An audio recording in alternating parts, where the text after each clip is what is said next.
নমস্কাৰ বন্ধুসকল জলিউড ক্লাছিক্সৰ অন্য এটা নতুন ভিডিঅ'লৈ আপোনালোক সকলোকে স্বাগতম জনাইছোঁ বন্ধুসকল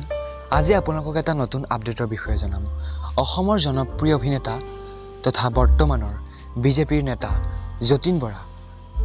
সোমাই পৰিছে নতুন বিতৰ্কত গতিকে বলক তেওঁ কি বিতৰ্কত সোমাই পৰিছে এই বিষয়ে আজি আপোনালোকক আমি জনাবলৈ চেষ্টা কৰিম গতিকে ভিডিঅ'টো প্ৰথমৰ পৰা শেষলৈকে সম্পূৰ্ণকৈ চাই যাব বুলি আশা ৰাখিলোঁ তেন্তে বলক দেৰি নকৰি ভিডিঅ'টো আৰম্ভ কৰোঁ বন্ধুসকল যতীন বৰাই তেখেতৰ ফেচবুক একাউণ্টৰ জৰিয়তে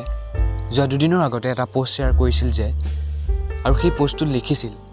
যে তেখেত পুনৰ ভায়মান জগতলৈ ঘূৰি আহিব বুলি কিন্তু সেই পোষ্টটোৰ তলত তেখেতৰ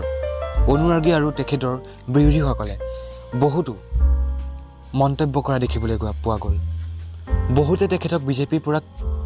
খেদা খাই পুনৰ ভ্ৰাম্যমান জগতলৈ উভতি আহিছে বুলি এনেকুৱা ধৰণৰ বহুতো মন্তব্য কৰা দেখিবলৈ পোৱা গ'ল আৰু বহুতে বহু ধৰণৰ তেখেতৰ সেই পোষ্টটোৰ তলত মন্তব্য কৰা দেখিবলৈ পোৱা গ'ল বন্ধুসকল সঁচাকৈ তেখেত পুনৰ ভ্ৰাম্যমান জগতলৈ উভতি আহিব এইটো তেখেতৰ অনুৰাগীসকলৰ বাবে এটা শুভ সংবাদ বন্ধুসকল যতীন বৰাৰ অভিনয় চাই আপোনালোকে বাৰু কেনেকুৱা পাইছিল এটা কমেণ্ট কৰি জনাবচোন বন্ধুসকল এই বিষয়ত আপোনালোকৰ মতামত কেনেকুৱা এটা কমেণ্ট কৰি জনাব